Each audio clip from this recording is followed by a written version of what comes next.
있습니다. 창세기 6장 9절에서 12절입니다.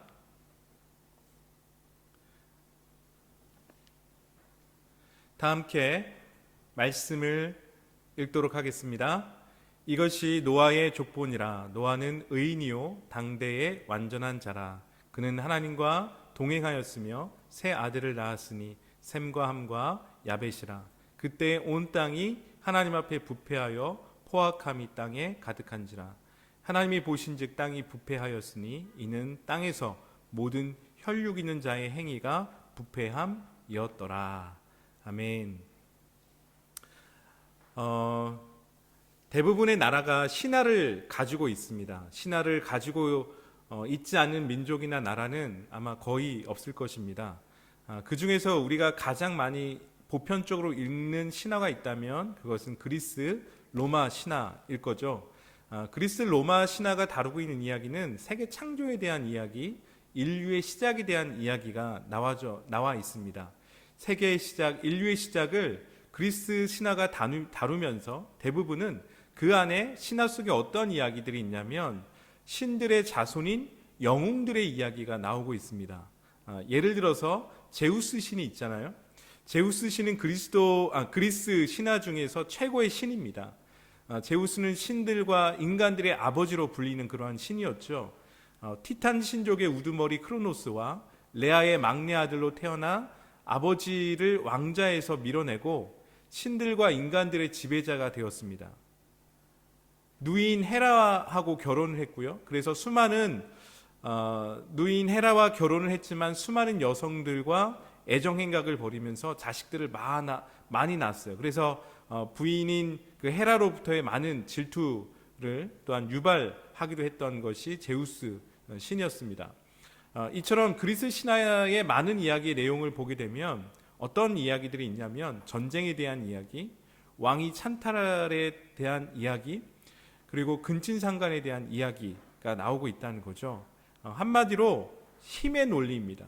힘이 센 영웅이 세상을 다스리는 이야기라고 할 수 있는 것이 어찌 보면 그리스 로마 신화일 것입니다.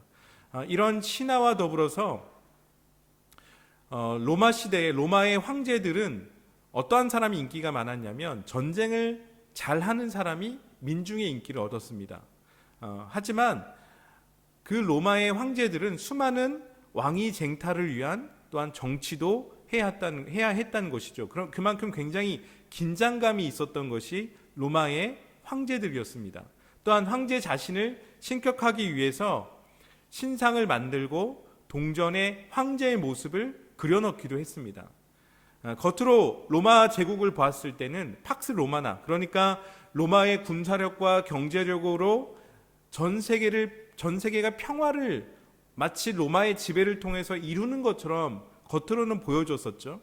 하지만 로마의 실제적인 안의 모습을 보게 되면 누가 최고의 지배자가 되느냐, 이 싸움을 놓고 수많은 그런 전쟁들이 있었다는 것이죠.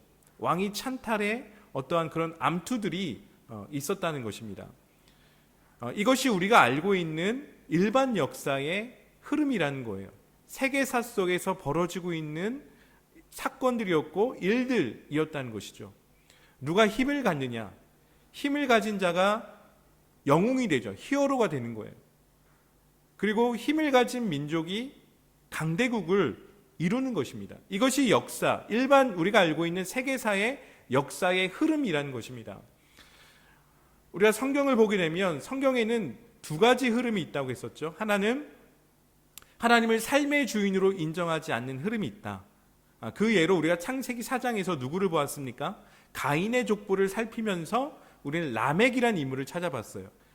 그는 힘을 가진 자의 상징입니다. 그래서 일부 다처제와 복수를 했죠. 힘으로 사람들을 위협을 하고 하나님을 무시하고 자신의 힘을 자랑한 사람이 라멕이었어요.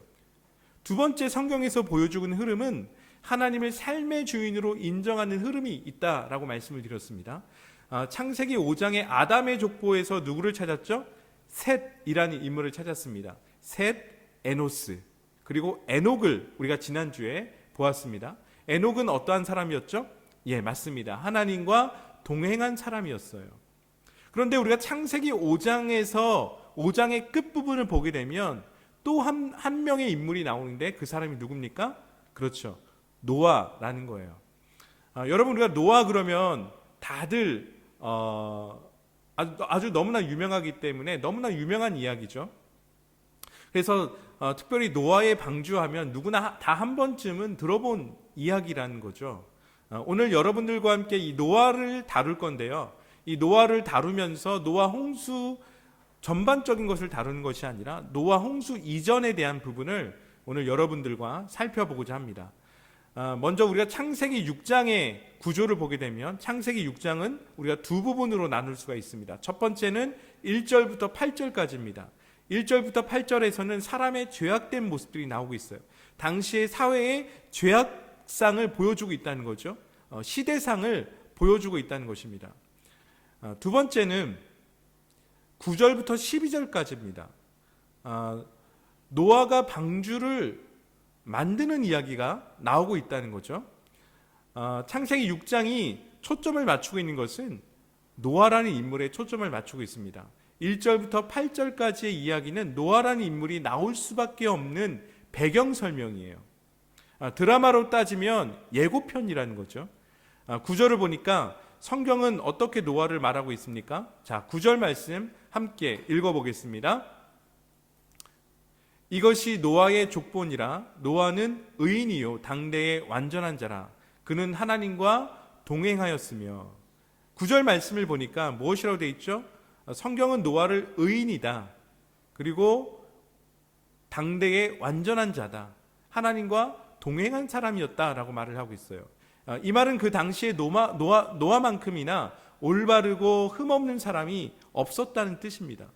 그리고 노아만큼이나 하나님의 뜻대로 살고자 하는 사람이 없었다는 거예요. 노아가 무엇인가 특별한 능력이나 특별한 어떠한 무언가가 있기 때문에 노아가 의로운 사람이 된 것이 아니에요. 여러분, 노아는요 어떠한 사람이냐면 평범한 사람이었어요. 우리와 같은 아주 일반적인 사람이었다는 것입니다. 그런데 성경은 그에게 다른 점이 있었다라고 말하고 있는 거죠. 그것이 무엇입니까? 하나님과 동행한 사람이었다. 하나님의 뜻대로 살기를 원했다는 것이에요.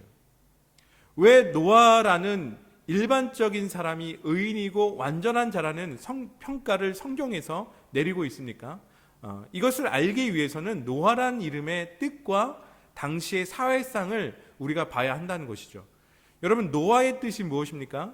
노아는 안위하는 자, 다른 얘기로 표현하면 위로하는 자라는 뜻이에요. 왜 노아가 안위와 위로를 주는 사람일까요? 우리가 창세기 4장에서 가인의 족보에서 우리가 누구를 보았습니까? 라멕을 보았어요. 그렇죠? 라멕이 보여주는 것이 무엇이라고 했습니까? 힘의 논리였어요. 하나님이 없이 세상의 문화를 발전시킨 것이 가인의 족보고 그것에 대해서 보여주는 인물이 라멕이었다는 것이죠. 여러분, 이것이 홍수의 원인이 된 것입니다. 하나님 없이 세상의 문화를 발전을 시키는 것, 이것이 홍수의 원인이 되는 거예요. 자, 창세기 6장을 보니까 재미난 표현이 나옵니다. 1절과 2절 말씀 보겠습니다. 함께 읽습니다. 사람이 땅 위에 번성하기 시작할 때에 그들에게서 딸들이 나니 하나님의 아들들이 사람의 딸들의 아름다움을 보고 자기들이 좋아하는 모든 여자를 아내로 삼는지라. 여러분, 오늘 말씀을 보니까 1절 말씀에 사람이 땅 위에 번성하기 시작할 때라고 말하고 있어요. 이 말은 어떤 얘기냐면 사람들의 인구가 늘어나고 있다는 얘기죠. 자, 그런데 또 어떤 이야기가 있습니까? 1절 말씀을 보니까 그들에게서 딸들이 났다라고 말하고 있어요. 재미있는 것이 2절 말씀에 있습니다. 2절 말씀을 보니까 하나님의 아들들이 사람의 딸들의 아름다움을 보고 자기들의 좋아하는 모든 여자를 아내로 삼았다라고 이야기를 하고 있어요. 하나님의 아들들이 사람의 딸들의 아름다움을 보고 자기들이 좋아하는 모든 여자를 아내로 취했다는 것이에요. 쉽게 말해서 자기 마음대로 좋아하는 여자를 골라서 자기의 아내로 삼았다는 이야기입니다. 4절을 보겠습니다. 4절 말씀 함께 읽습니다. 당시에는 네피림이 있었고 그 후에도 하나님의 아들들이 사람들의 딸들에게로 들어와 자식을 낳으니 그들은 용사라 고대에 명성이 있는 사람들이었더라. 오늘 4절 말씀을 보니까 하나님의 아들들이 사람의 딸들에게서 들어와서 자식을 낳았어요. 그들이 누굽니까? 용사라는 거예요. 고대에 명성이 있는 사람. 또 누가 있었습니까? 네피림이 있었다는 거예요. 네피림이 뭐냐면 영어로 자이언트예요. 뭡니까? 거인이죠. 힘이 있는 사람이라는 겁니다. 즉 어떤 얘기냐면 힘으로 권력을 얻고 힘으로 다스리던 사람들이 살았다라는 거예요. 여러분, 남자와 여자가 만나서 결혼해서 자식을 낳는 것은 굉장히 자연스러운 거잖아요. 그런데 오늘 창세기 6장의 표현을 보면 우리가 알고 있는 결혼이 왜곡되어져 있다는 것을 보게 됩니다. 힘 있는 사람이 여자를 자기 마음대로 취하고 있는 모습을 보고 있다는 거죠. 자, 그러면 여러분, 우리가 먼저 누가 하나님의 아들이고 누가 사람의 딸일까요? 쉽게 말해서 하나님의 아들들은 셋 계열의 자손을 말하고 있습니다. 하나님과 동행한 사람들이라는 거죠. 하나님의 뜻대로 살고자 노력하면서 살아온 사람들이에요. 자, 그러면 사람들의 딸은 누굽니까? 가인 계열의 후손들이에요. 가인 계열이 누굽니까? 하나님 없이 마음대로 살아가면서 자기 문명을 발전시킨 사람들이죠. 힘의 논리대로 살아가는 사람들을 말해주고 있어요. 자, 여러분 다시 한번 그러면 창세기 6장 1절, 2절, 4절 말씀을 다시 한번 읽어보겠습니다. 다시 한번 읽습니다. 사람이 땅 위에 번성하기 시작할 때에 그들에게서 딸들이 나니 하나님의 아들들이 사람의 딸의 아름다움을 보고 자기들이 좋아하는 모든 여자를 아내로 삼는지라. 당시에는 땅에는 네피림이 있었고 그 후에도 하나님의 아들들이 사람의 딸들에게로 들어와 자식을 낳으니 그들은 용사라 고대에 명성이 있는 사람들이었더라. 오늘 말씀을 가만히 한번 보세요. 하나님의 아들들이 사람의 딸들의 아름다움을 보고 어떻게 했다고요? 자기의 아내로 취했다는 거예요. 자기들이 좋아하는 모든 여자를 자기의 아내로 취했다는 것이죠. 무슨 얘기일까요? 하나님의 뜻대로 살고자 하는 사람들과 하나님 없이 살고자 하는 사람들이 섞였다는 것입니다. 가인 계열과 가인의 자손과 셋 자손들이 섞였다는 거예요. 여러분, 이것이 성경에 있는데 아주 중요한 핵심이 되게 됩니다. 여러분, 어떤 걸까요? 피가 섞였다는 거예요. 이 부분은 성경에서 계속해서 이제 나오게 됩니다. 구약의 흐름 속에서 계속해서 나오게 되니까요. 여러분, 이 부분을 기억하시고 성경을 쭉 읽으시면 좋겠습니다. 자, 자기의 욕심에 따라서 힘 있는 사람들이 어떻게 해요? 아내를 취했다는 거예요. 하나님의 뜻대로 살고자 하는 사람들과 하나님 없이 살고자 하는 사람들이 섞였다는 거죠. 자기의 욕심에 따라서 아내를 취한 것입니다. 도덕이 무너지고 윤리가 무너진 것이에요.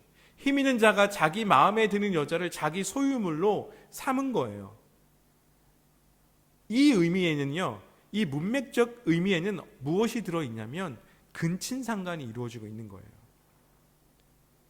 이 문맥에는 어떤 의미가 숨겨져 있냐면 성폭력이 발생하고 있는 거예요. 나에게 한 아내가 있지만 다른 여자를 내가 원하면 다른 여자를 내가 아내로 둘 수 있다는 생각들이 있고 실제로 그러한 일들이 벌어진 거죠. 다시 말해서 하나님께서 창조의 원리로 허락하신 일부 일처제가 깨지고 일부 다처제가 된 거예요. 여러분, 우리가 항상 역사 속에서 보게 되면 여성들이 폭력의 희생양이었습니다. 대표적인 것이 있잖아요. 우리나라 종군 위안부예요. 종군 위안부의 피해 대상들이 누굽니까? 여성들이에요. 요즘 시대를 보게 되면 요즘 시대 속에서도 볼 수가 있어요. 강남역 화장실에서 폭행당한 대상이 누굽니까? 여성이었어요. 직장 내에서 성희롱의 대상이 누굽니까? 여성들이죠. 서울역 묻지마 폭행의 대상 누구였어요? 여성들이었습니다. 성범죄 관련한 뉴스의 대상들이 누구죠? 여성들이었어요. 여러분, 전쟁이 나면 최고의 피해를 입는 사람이 누굴까요? 여성들입니다. 우리가 고대 메소포타미아 문명에서는 어떠한 일들이 있었냐면 아버지들이 결혼하지 않은 딸들을 신전에서 봉사하도록 했습니다. 쉽게 말해서 어떤 얘기냐면 아버지가 딸을 창녀로 신전에 넘겼다는 뜻이에요.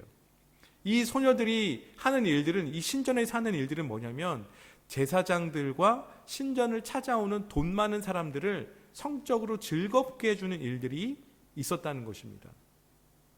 이것이 고대의 신들을 즐겁게 해주는 하나의 예배의식이었다는 거예요. 왜 이렇게 했을까요? 풍요를 위한 거죠. 한 해 농사가 잘 되기 위한 거예요. 많은 자녀를 낳아서 노동력을 얻기 위해서라는 거죠. 부를 쌓기 위했던 거였죠. 종교의 이름으로 여성이 희생이 된 것입니다. 여러분, 이러한 흐름들이 있었다는 거예요. 고대 세계 속에 이러한 흐름들이 있었다는 것입니다. 하나님의 아들들이 이러한 세상의 흐름 속에서 어떻게 해요? 타협했다는 거예요. 타락했다는 거예요. 그래서 사람들의 딸들의 아름다움을 보고서 하나님의 아들들이 세상 속에서 타협을 하면서 자기들이 좋아하는 모든 여자를 아내로 삼았다는 거예요. 경건을 잃어버린 만남이 있었다는 거죠. 무분별한 만남, 질서가 없는 만남, 극단적인 성적인 타락이 그 당시에 있었다는 것입니다. 이것이 당시의 시대상이었다는 것이에요. 폭력과 악행, 그리고 전쟁, 인간으로서 행해져서는 아니 될 성적인 타락, 늘 돈이 있는 곳에 권력이 있죠. 그리고 무엇이 있습니까? 돈이 있는 곳에 권력이 있고 성적 타락이 따라오게 되어져 있습니다. 그래서 하나님을 경건하게 섬기는 하나님의 백성들이 무엇을 잃어버린 거예요? 그런 세상의 흐름 속에서 하나님을 경건하게 섬기는 모습을 잃어버렸다는 것입니다. 이것은 하나님의 창조의 원리가 아니라는 거예요. 여러분, 하나님의 창조의 원리가 무엇입니까? 그것은 사랑의 관계죠. 사랑은 섬김이고 사랑은 겸손이고 배려입니다. 이기심이 아니라 남을 먼저 생각하는 마음이죠. 사랑은 용서이고 희생입니다. 그래서 하나님은 자신에 대해서, 하나님은 누군가에 대해서 드러내실 때 뭐라고 말씀하셨습니까? 하나님은 사랑이시다 라고 우리 가운데 말씀하셨어요. 하나님이 이 세상을 만드신 것은 사랑의 관계 속에서 이 세상을 만드신 거예요. 사랑의 관계 속에서 거하는 것이 창조의 원리라는 거죠. 이렇게 하나님의 창조의 원리가 무너지고 죄가 재생산되어지는 시대 속에서 하나님이 누구를 찾으신 것입니까? 노아를 찾으신 거예요. 노아의 이름은 위로하는 자라는 뜻을 가지고 있어요. 하나님은 위로가 필요하셨어요. 창세기 6장 5절부터 7절에 있는 말씀을 읽어보도록 하겠습니다. 창세기 6장 5절에서 7절입니다. 함께 읽습니다. 여호와께서 사람의 죄악이 세상에 가득함과 그의 마음으로 생각하는 모든 계획이 항상 악할 뿐임을 보시고 땅 위에 사람 지으셨음을 한탄하사 마음에 근심하시고 이르시되 내가 창조한 사람을 내가 지면에서 쓸어버리되 사람으로부터 가축과 기는 것과 공중의 새까지 그리하리니 이는 내가 그것들을 지었음을 한탄함이니라. 여러분, 이 말씀을 보니까 하나님의 마음이 느껴지십니까? 하나님이 한탄하세요. 하나님의 마음에 근심하세요. 하나님의 마음이 상했습니다. 사람의 죄악이 세상에 가득했습니다. 사람의 생각이 악한 생각만 합니다. 하나님이 의도하셨던 창조의 원리가 왜곡되어져서 그것을 보시면서, 그 왜곡되어진 창조의 원리를 보시면서 하나님 근심하셨어요. 한탄하셨어요. 한탄했다는 뜻이 무엇인지 아십니까? 그 뜻은 숨이 차다예요. 숨을 헐떡이다 라는 뜻을 가지고 있어요. 여러분, 정말 화난 사람을 보셨습니까? 씩씩거리잖아요. 그죠? 코에서 콧바람 훅훅 나오고 귀에서 귓바람 훅훅 나오고 얼굴 빨개지고 정말 화가 나면 숨을 제대로 쉬지 못하죠. 숨을 헐떡이고 어떻습니까? 가슴에 손을 갖다 댑니다. 이 정도로 마음이 찢어지는 것이 뭡니까? 한탄이에요. 하나님은 왜 사람을 만들었나 싶을 정도로 마음을 아파하셨다는 것이죠. 우리가 드라마를 보면 속썩이는 자식을 보면서 부모님이 이렇게 대사를 합니다. 이놈을 내가 왜 낳아가지고 이런 개고생을 하나. 이놈아 나가 죽어라. 드라마를 보게 되면 이런 대사들이 나오고 있어요. 부모님이 진짜 자식이 비워서 죽기를 바라는 마음에 이런 말을 합니까? 아니란 거죠. 부모가 자식은 정말 사랑해요. 사랑하지만 자식이 하는 못된 행동이 어떻습니까? 미운 거예요. 이런 말을 하는 이유는 부모는 위로가 필요하다는 거죠. 왜 부모가 이러한 자신의 감정을 표현하겠습니까? 자식이 미워서요? 아니에요.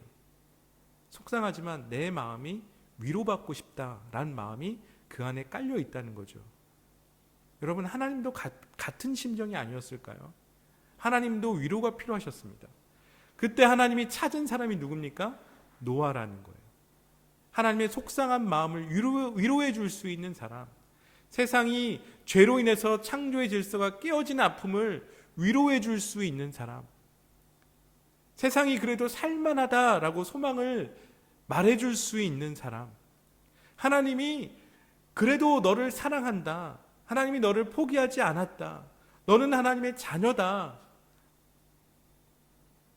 이러한 하나님의 위로를 전해줄 수 있는 사람, 하나님은 바로 그 한 사람을 찾으신 것이에요. 하나님이 세상이 타락했기 때문에 홍수를 내려서 심판을 주시는 것이 아닙니다. 사람이 문제였다는 거예요. 하나님의 백성들이 타락했다는 거예요. 하나님의 아들들은 새끼열에 경건한 사람들이에요. 경건한 사람들이 세상의 흐름, 힘의 논리와 타협을 했다는 것이죠.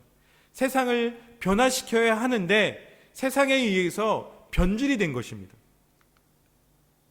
보냄받은 삶의 현장에서 세상의 흐름과 구별해서 살아야 하는데 경건의 모습을 상실했다는 거예요. 예수님께서 소금에 대해서 말씀하셨어요. 우리 마태복음 5장 13절에 있는 말씀을 보도록 하겠습니다. 마태복음 5장 13절입니다.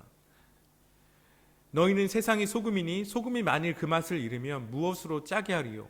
후에는 아무 쓸데없이 다만 밖에 버려져 사람에게 밟힐 뿐이니라. 소금이 그 맛을 잃어버리면 쓸데없다라고 예수님 말씀하세요.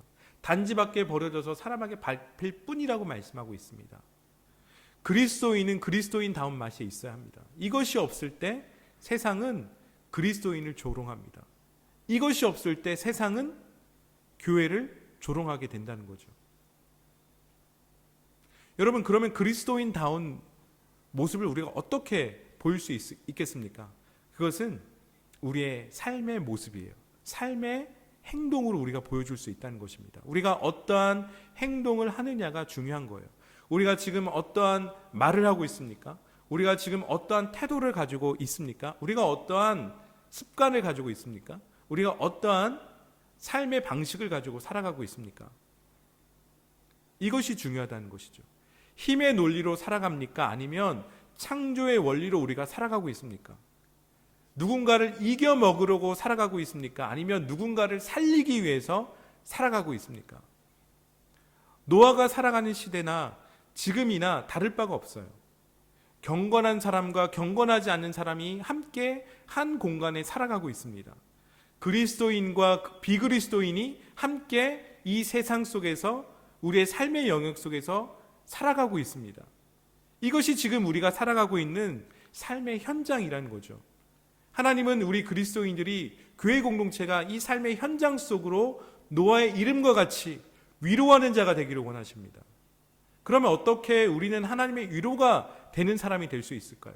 어떻게 우리 교회 공동체는 위로의 공동체가 될 수 있겠습니까? 창세기 6장 6절에 있는 말씀을 보도록 하겠습니다. 창세기 6장 6절이에요. 함께 읽습니다. 그러나 노아는 여호와께 은혜를 입었더라. 한 번 더 읽어볼까요? 그러나 노아는 여호와께 은혜를 입었더라.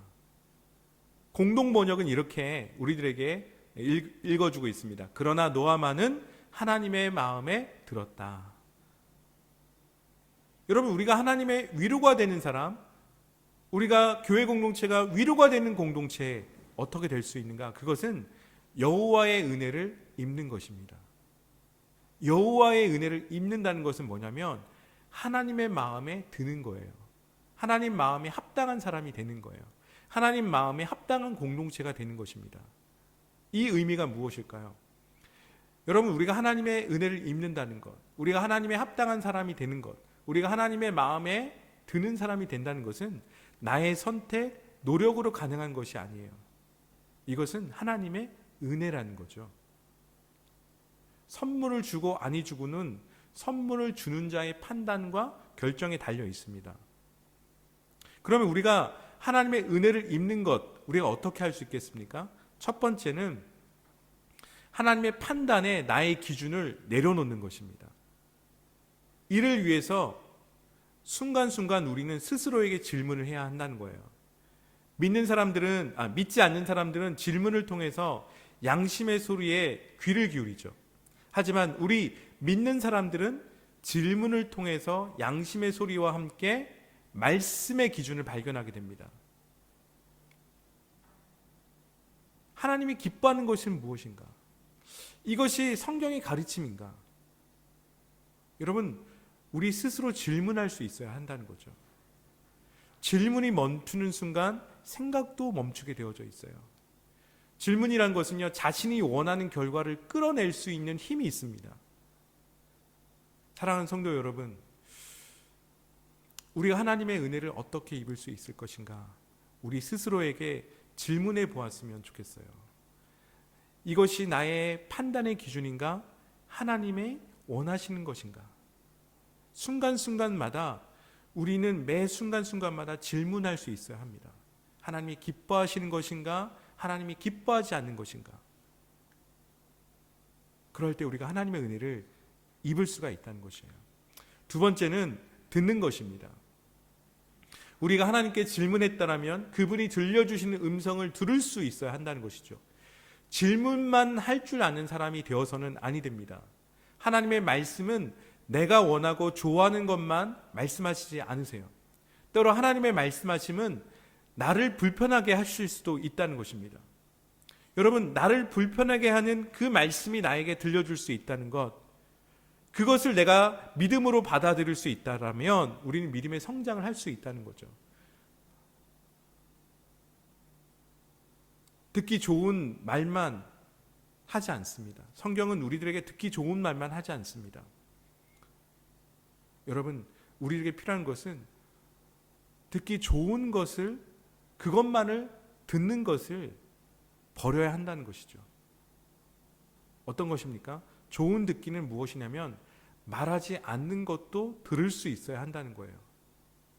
그곳에 숨겨져 있는 감정, 뜻을 읽어낼 수 있어야 한다는 것입니다.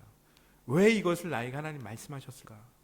여러분, 한 번 더 질문했으면 좋겠어요. 하나님 앞에 한 번 더 질문하시고 들으셨으면 좋겠어요. 그러면 하나님의 마음이 들려질 것입니다. 이 과정이 있은 후에 우리는 행동할 수 있는 거예요. 오늘 노아는 하나님께 질문했습니다. 하나님의 말씀을 들었습니다. 그리고 그것에 따라서 행동했어요. 그것이 무엇입니까? 방주를 만드는 것이었죠. 무더운 날, 무더운 그 여름날에 시원한 물을 마시면 가슴속까지 시원하잖아요. 즐겁잖아요. 노아는 어떠한 사람이었냐면 바로 하나님의 마음을 알고 하나님의 마음을 읽고 하나님의 마음을 시원케 했던 사람이었다는 거죠. 여러분, 우리가 그러한 존재가 됐으면 좋겠습니다. 세 번째로, 우리는 하나님의 약속을 믿어야 한다는 것입니다. 지금 당장 결과와 미래가 보이지 않습니다. 우리 편에서 해야 될 것은 하나님을 신뢰하는 것입니다. 그분이 말씀하셨다면 이루신다는 거예요. 커피 한 잔이 상대에 대한 태도를 변화시키는 것에 대해서 아십니까? 심리 실험에 의하면 따뜻한 커피를 마시고 대화하는 것하고 아이스 커피를 마시고 대화하는 것, 이 두 가지 차이가 있다고 합니다. 따뜻한 커피를 마시고 대화를 하면 더 신뢰하는 분위기를 만든다라고 이야기를 하고 있습니다. 신체의 온도가 상대를 바라보는 시선과 행동에 영향을 미친다는 거예요. 우리는 어떠한 온도를 가지고 있습니까? 따뜻한 온도를 가지고 있습니까? 아니면 차가운 온도를 가지고 있습니까? 우리의 믿음이 따뜻하게 하는 커피가 필요하지 않습니까? 혹시 하나님을 믿는 믿음의 회복이 필요하지 않습니까? 하나님은 심판의 목적이 있는 것이 아니라 회복의 목적이 있으셨어요. 하나님이 심판하신 것은 살리기 위해서, 되살리기 위해서 하나님 심판하신다는 거예요. 우리에게 냉담해진 믿음이 있지 않습니까? 하나님에 대해서 잃어버린 신뢰가 있지 않습니까? 기도해도 소용이 없어. 교회 다녀도 변화가 없어. 왜 교회 다니는 사람들이 더하지? 라는 그런 질문들 우리 하지 않습니까? 그런 것들 때문에 우리의 마음이 냉담해져 있지 않습니까? 오늘 노아를 한번 보셨으면 좋겠어요. 노아도 불경건한 사람과 사는 것이 얼마나 힘들었을까요? 하나님의 뜻대로 사는 것이 힘들다는 것을 노아도 알고 있지 않았을까요? 세상의 흐름 속에서 그리스도인의 정체성을 지키며 사는 것이 쉽지 않습니다. 이 속에서 우리 그리스도인인 하나님의 약속을 믿는 것입니다. 무엇을 믿습니까? 하나님이 구원하신다. 그가 이루신다. 그가 일하신다. 왜냐하면 그분이 나의 하나님이시기 때문에, 그분이 나에게 말씀하셨기 때문에. 우리 히브리서 말씀 보도록 하겠습니다. 히브리서 11장 6절에서 7절입니다. 함께 읽습니다. 믿음이 없이는 하나님을 기쁘시게 하지 못하나니 하나님께 나아가는 자는 반드시 그가 계신 것과 또한 그가 자기를 찾는 자에게 상 주시는 이심을 믿어야 할지니라. 믿음으로 노아는 아직 보이지 않는 일에 경고하심을 받아 경외함으로 방주를 준비하여 그 집을 구원하였으니 이로 말미암아 세상을 정죄하고 믿음을 따르는 의의 상속자가 되었느니라. 결국 이 말씀을 보니까 하나님이 노아를 의롭다라고 말씀하신 것은 노아가 하나님의 실제를 믿었다는 것이에요. 세상의 흐름은 하나님이 없다는 거예요. 하나님을 무시하는 거예요. 그런데 노아는 어땠습니까? 그러한 하나님을 인정하지 않는 세대 속에서 노아는 무엇을 믿었습니까? 하나님이 계시다. 하나님이 나와 함께 하시다. 그것을 믿었다는 거예요. 그리고 믿음으로 하나님을 찾은 것입니다. 여러분, 은혜는 찾는 것이에요. 우리는 세상의 악한 흐름을 이길 수가 없어요. 왜냐하면 우리는 유혹에 언제든지 넘어갈 수 있는 존재이기 때문입니다. 그래서 무엇입니까? 죽을 수밖에 없는 존재예요. 이것이 인간의 본질이라는 거죠. 죽을 수밖에 없는 존재. 그래서 하나님의 도우심이 필요한 것입니다. 은혜 받기 원하십니까? 여러분, 구하십시오. 찾으십시오. 두드리세요. 이것이 노아가 그 악한 시대 속에서 의롭게 살아가는 방법이었다는 것이에요. 사람들이 뭐라고 해도 하나님 앞에 나아갔다는 것이에요. 세상의 흐름은 하나님을 인정하지 않는 것이지만 어떻게 했습니까? 하나님을 믿는 셋 계열들, 하나님을 따르는 경건한 세대들은 무엇을 했습니까? 하나님 앞에 나아가서 예배했다는 거예요. 하나님을 찾았다는 것이에요. 하나님의 의를 구했다는 것이에요. 하나님의 마음이 열리도록 두드렸다는 것입니다. 하나님이 일하시도록 하나님을 찾았다는 것입니다. 사랑하는 성도 여러분, 우리는 하나님이 나를 찾도록 해야 합니다. 하나님이 나를 필요로 하도록 해야 한다는 것이에요. 여러분, 이제 우리의 기도가 바뀌었으면 좋겠어요. 전에 우리가 혹시 이렇게 기도했습니까? 내가 주님이 원하는 사람이 되겠습니다. 혹시 이렇게 기도했습니까? 오늘부터 우리의 기도는 이 기도가 아니라 좀 더 적극적으로, 역동적으로 우리가 기도했으면 좋겠어요. 어떻게 해요? 하나님이 나를 찾으시는 사람 되게 하여 주옵소서. 하나님이 나를 찾는 사람 되어지게 하여 주옵소서. 여러분, 역동적인 믿음이 우리들에게 필요한 줄 믿습니다. 이것이 바로 이 시대를 살아가는 그리스도인의 모습인 줄 믿습니다. 우리 함께 기도하겠습니다. 여러분, 오늘 말씀을 기억하시면서 기도했으면 좋겠는데요. 결정하면서 기도했으면 좋겠습니다. 결단하면서 기도했으면 좋겠습니다. 이 시대를 살아가면서 우리가 이 삶의 현장을 살아가면서 얼마나 마음이 상한 부분들이 있습니까? 가족으로 인해서 상한 마음이 있고요. 또 아니면 이웃으로 인해서 마음이 상한 경우도 있을 것입니다. 여러분, 오늘 그런 모든 마음들 다 내려놓으시고 우리가 하나님 앞에 기도하기 원하는 것은 하나님의 위로가 저에게 임하게 하여 주옵소서.